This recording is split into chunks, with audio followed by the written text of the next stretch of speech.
صدق اللہ و مولانا العظیم۔ محترم و معزز سامعین حضرات، جیسے کہ کل آپ کے سامنے بات آئی تھی کہ اللہ تعالیٰ نے قرآن مجید میں ایک ایسی سورت نازل فرمائی ہے جس سورت کی تعریف خود اللہ نے فرمائی اور فرمایا کہ احسن القصص کہا ہے کہ جتنے بھی قرآن مجید میں نبیوں کے قصے بیان کیے گئے ہیں اس میں سب سے بہترین قصہ اس کو قرار دیا گیا ہے۔ کفار مکہ کے طرح طرح کے سوالات ہوتے تھے اور اللہ کے نبی صلی اللہ علیہ وسلم کی نبوت کی ایک دلیل یہ بھی ہوتی تھی کہ آپ صلی اللہ علیہ وسلم کئی سو یا ہزار سال پہلے کے واقعہ کو بالکل اسی طرح بیان فرماتے تھے جیسے اس وقت ہوا ہوتا تھا۔ اسی طرح اس قصے کو بھی اللہ تعالیٰ نے قرآن مجید میں سورہ یوسف کے نام سے حضرت یوسف علیہ السلام کے قصے کو بیان فرمایا۔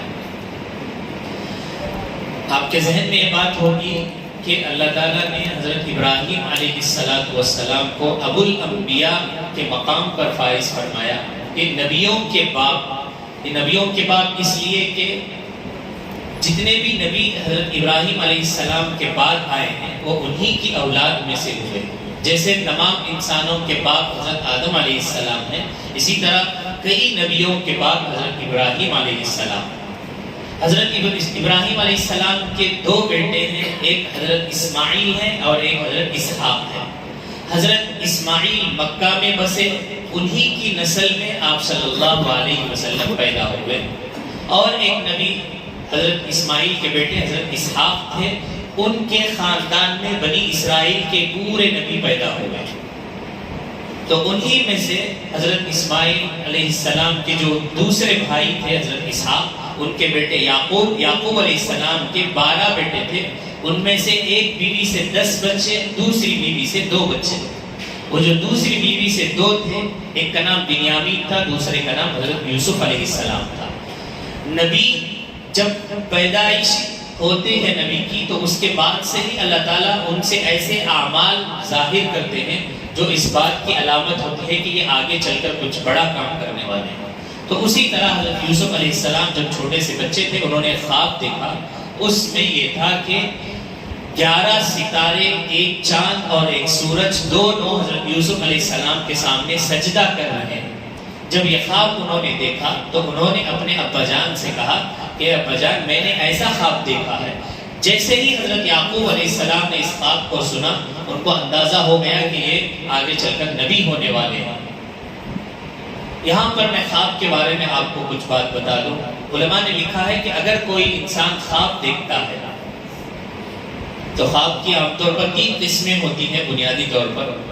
سمجھنے کے لیے آپ یہ سمجھیں کہ ایک خواب وہ ہوتا ہے جس کو رؤیا ربانی کہا جاتا ہے، یعنی بالکل وہ خواب جو اللہ والوں کو اور نیک لوگوں کو، انبیاء کو ہوتے ہیں، اللہ کی طرف سے وہ خواب ہوتا ہے۔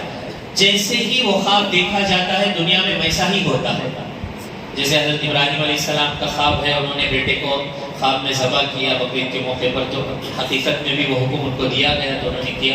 ویسے ہی عام لوگوں میں سے بھی اللہ تعالیٰ کبھی کبھی ویسے خواب عطا فرماتے ہیں، اس خواب میں جیسے دیکھا جاتا ہے ویسے ہوتا بھی ہے۔ تو یہ پہلی قسم ہے رؤیا ربانی، اور دوسری قسم ہے رؤیا نفسانی کہا جاتا ہے۔ انسان صبح سے لے کر شام تک یا اپنی زندگی میں جو کچھ دیکھا یا سنا ہوتا ہے اس کا ریفلیکٹ ہوتا ہے اس کے ذہن میں رات میں سوتے وقت۔ اسی کئی تفصیلات ہیں، اس میں نہیں جانا ہے۔ تو ایک انسان کے نفس میں جو باتیں ہوتی ہیں، کبھی کوئی واقعہ پیش آ گیا یا اس نے کچھ سوچ کر سویا ہے یا کوئی ویڈیو دیکھا ہے یا کوئی نیوز سنا ہے تو اس سے ریلیٹڈ کچھ خواب ہوتا ہے، وہ انسان دیکھتا ہے، اس کی حقیقت نہیں ہوتی ہے۔ اس کے علاوہ ایک ہوتا ہے رؤیا شیطانی، جو شیطان کی طرف سے وسوسے کے طور پر کبھی کوئی فسادات، کوئی ڈراؤنی خواب وغیرہ وغیرہ ہوتے ہیں، اس کی بھی کوئی اہمیت نہیں ہوتی ہے۔ اور جو پہلا خواب ہے رؤیا ربانی یا اچھے خواب ہوتے ہیں، اگر کوئی انسان دیکھے تو حدیث میں آتا ہے کہ وہ فوراً کسی کو بیان نہ کرتے، اگر بیان بھی کرنا پڑے تو اپنے مخلص کو جو اپنا ہمدرد ہے اس کو بیان کرے۔ اس لیے کہ ایسا ہوتا ہے کہ آپ نے جو خواب دیکھا، آپ نے کسی کو بیان کیا، اس نے اگر کوئی تعبیر دی، اگر وہ غلط تعبیر بھی دیتا ہے تو ویسا ہونے کے بہت زیادہ چانسز ہوتے ہیں۔ مشکات شریف کی ایک روایت ہے، اسی طرح مسلم میں بھی ایک روایت آئی ہے، اس میں بتایا گیا کہ خواب کی تعبیر گویا کہ پرندے کے پر کوئی تنکا رکھا ہو، پرندہ خاموش زیادہ دیر تک نہیں بیٹھتا، وہ پھڑبڑاتا رہتا ہے، تو اس کے پر پہ کوئی چیز رکھنا مطلب فوراً گر جانا۔ اسی طرح کوئی اگر خواب کی تعبیر آپ کی بتا رہا ہے، الٹی سیدھی بتائے گا تو ہو سکتا ہے ویسے ہی ہو جائے۔ اس لیے اگر مثال کے طور پر اگر کوئی بچہ اپنی ماں کو خواب بتاتا ہے کہ میں دیکھا کہ میں مر گیا ہوں خواب میں، تو ماں بولے گی چھوڑ تیری حیاتی زیادہ نہیں ہوئی۔ وہی اگر کسی دشمن کو بولیں گے تو بولے گا تیرے دن ہو گئے تو جلدی چلے آتا ہے۔ تو یہ فرق ہوتا ہے۔ تو خواب کی جیسی تعبیر بتائی جاتی ہے ویسے ہونے کے زیادہ امکانات ہوتے ہیں، اس لیے کسی جاننے والے کو یا ہمدرد آدمی کو بتانا چاہیے۔ بہرحال حضرت یوسف علیہ السلام نے اپنے خواب کو بتایا تو حضرت یعقوب نے فرمایا کہ اس خواب کا ذکر اپنے بھائیوں سے مت کرنا، کیونکہ وہ تم سے جلیں گے، حسد کریں گے۔ حضرت یوسف علیہ السلام کے بارے میں آپ نے سنا ہوگا۔ اچھا، میرا ایک سوال ہے، آپ میں سے کتنے لوگوں نے حضرت یوسف علیہ السلام کے قصے کو سنا مجلس میں سے؟ مکمل قصہ؟ ماشاءاللہ، کافی حضرات۔ جو بہت مشہور قصہ ہے، اللہ تعالیٰ نے اسی قصے کو پوری ایک سورت ہی نازل فرما دی۔ بہرحال حضرت یوسف علیہ السلام بچے تھے، روایتوں میں لکھا ہے کہ انہوں نے شاید بیان کر دیا ہوگا، اس لیے ان کے بھائیوں کو یوسف علیہ السلام پر اور زیادہ غصہ آ گیا تھا۔ حقیقت میں ہوتا یہ ہے کہ ماں باپ کو یا تو بڑی اولاد سے زیادہ محبت ہوتی ہے یا چھوٹی اولاد سے زیادہ محبت ہوتی ہے، یہ ماہرین نفسیات نے لکھا ہے۔ ایسا ہونا 100% ضروری نہیں ہے، اس کا الٹا بھی ہوتا ہے، عام طور پر ایسا ہوتا ہے۔ تو حضرت یوسف علیہ السلام سے حضرت یعقوب علیہ السلام کو بہت زیادہ محبت تھی، ان کو زیادہ اہمیت دیا کرتے تھے، تو باقی کے بھائی جلتے تھے۔ جلن میں انہوں نے ایک پلان بنایا کہ ہم یوسف علیہ السلام کو کسی طرح ختم کر دیں گے۔ 10 بھائیوں نے بیٹھ کر مشورہ کیا، 2 تو چھوٹے تھے، اس میں سے ایک یوسف، دوسرے بنیامین۔ 10 نے مشورہ کیا، الگ الگ رائے آئی، فائنلی یہ طے ہوا، ایک بڑا بھائی تھا جس کا نام یہودا تھا، اسی کی نسل سے یہودی کہلاتے ہیں۔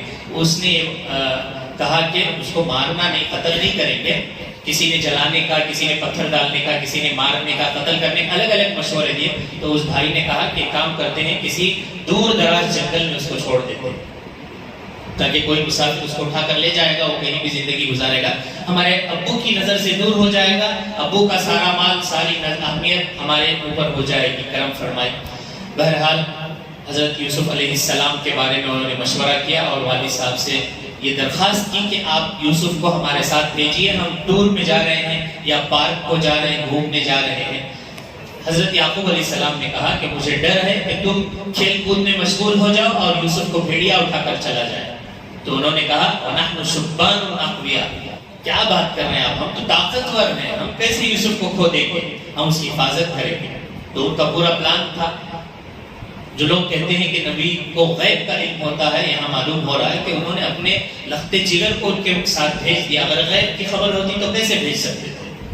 تو حضرت یوسف علیہ السلام کو وہ اپنے ساتھ لے کر گئے، کھیل رہے تھے، جیسے ان کی پلاننگ تھی ویسے ہی انہوں نے ایک بھیڑیا یا بکری کے خون کو یوسف علیہ السلام کے کرتے کو لگا کر یوسف علیہ السلام کو ایک کنویں میں پھینک دیا، پھر آ کر وجاءوا اباهم عشاء یبکون، عشاء کے وقت، شام کے وقت روتے ہوئے اپنے باپ کے پاس آئے۔ انہوں نے کہا کہ ابو جیسے آپ بولے تھے ویسے ہی ہو گیا، اتفاق سے بھیڑیا کھا لیا یوسف کو، یہ اس کا کرتا ہے۔ نبی تو نبی تھے، انہیں سمجھ میں آ گیا کہ یہ انسان کا خون نہیں ہے اور زخمی بھی ویسا نہیں ہے کرتا جیسے ایک بھیڑیا کھانے پر ہوتا ہے۔ تو پھر انہوں نے کہا فصبر جمیل واللہ المستعان علی ما تصفون، جو کچھ تم بتا رہے ہو مجھے اس بات پر یقین نہیں ہے، لیکن میں صبر کرتا ہوں، اللہ اس کا بہترین بدلہ دینے والا ہے، اللہ ہی دیکھ رہا ہے۔ تو بہرحال اسی طرح زندگی گزرتی گئی۔ تقریباً کئی سال گزرنے کے بعد یوسف علیہ السلام کو اللہ تعالیٰ نے اس کنویں سے اٹھا کر ایک محل میں پہنچا دیا۔ بڑی لمبی تفصیلات ہیں، یہ موقع نہیں ہے کہ پوری تفصیل آپ کے سامنے رکھی جائے۔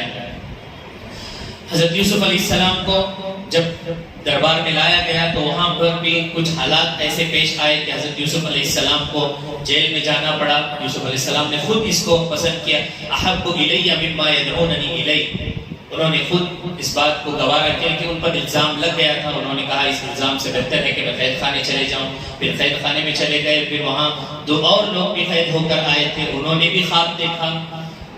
تو انہوں نے کہا کہ ہم نے عجیب خواب دیکھا ہے, پتہ نہیں اس کی کیا تعبیر ہے. تو یوسف علیہ السلام نے کہا کہ اللہ نے مجھے خواب کی تعبیر کا علم دیا ہے, میں بالکل سچ سچ تمہارے خواب کے بارے میں بتاؤں گا.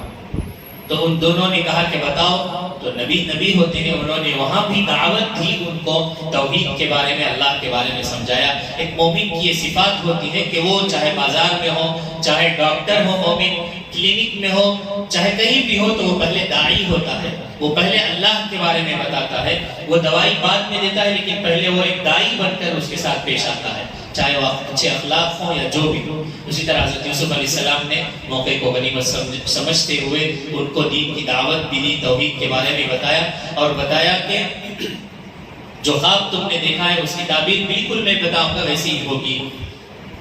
تو پھر حضرت یوسف علیہ السلام نے بتایا کہ تم میں سے دونوں میں سے ایک آدمی بادشاہ کا پی اے بنے گا, رائٹ ہینڈ بنے گا, اور ایک آدمی کو پھانسی دے دی جائے گی.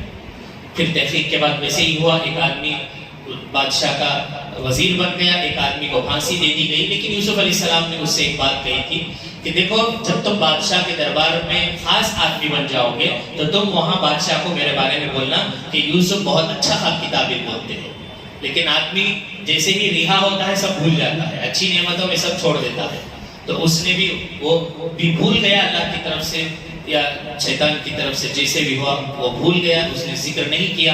پھر دھیرے دھیرے وقت گزرتا گیا. پھر بادشاہ نے ایک خواب دیکھا, وہ بالکل عجیب خواب تھا. عام طور پر جیسے خواب ہوتے ہیں اس سے بالکل ہٹ کر وہ خواب تھا. تو ایسا مختلف خواب تھا کہ بادشاہ پریشان ہو گئے. بادشاہ نے کہا ایسے کیسے ہو سکتا ہے.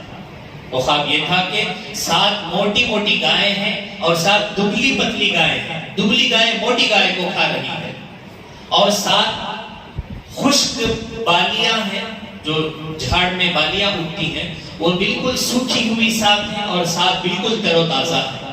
بادشاہ کو کچھ سمجھ میں نہیں آ رہا تھا. بادشاہ نے اعلان کرایا کہ جو خواب کی تعبیر بولتا ہے اس کو بلا کر لاؤ.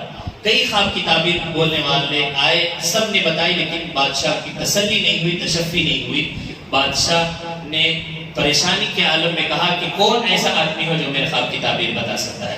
اس وقت اس وزیر کو یاد آیا کہ بادشاہ ایک آدمی ہے جو بالکل سچ سچ بتائے گا, میری بھی اس نے جیسے بتا ویسے ہی ہوا ہے. تو بادشاہ نے کہا کون ہے؟ تو انہوں نے کہا حضرت یوسف علیہ السلام. یوسف نام کا آدمی جو جیل میں ہے وہ بالکل سچی تعبیر بتاتا ہے. تو بادشاہ نے حکم دیا کہ ان کو بلایا جائے. جب حضرت یوسف علیہ السلام کے پاس گئے وہ لوگ بلانے کے لیے, تو حضرت یوسف نے کہا کہ سب سے پہلے مجھ پر جو الزام لگا ہوا ہے بادشاہ سے کہو, اور جن لوگوں نے الزام لگائے ہیں ان سے کہو کہ سب سے پہلے اپنے میرے بارے میں یہ برات کا اظہار کریں کہ میں غلطی پر نہیں ہوں, مجھ پر الزام لگایا گیا تھا, اس کے بعد ہی میں آ کر خواب کی تعبیر بتاؤں گا. لہٰذا نبی ہیں, اگر اسی وقت ان کے بارے میں الزام ہوتا تو آئندہ چل کر ان کی دعوت, ان کی باتوں کو کون قبول کرتا.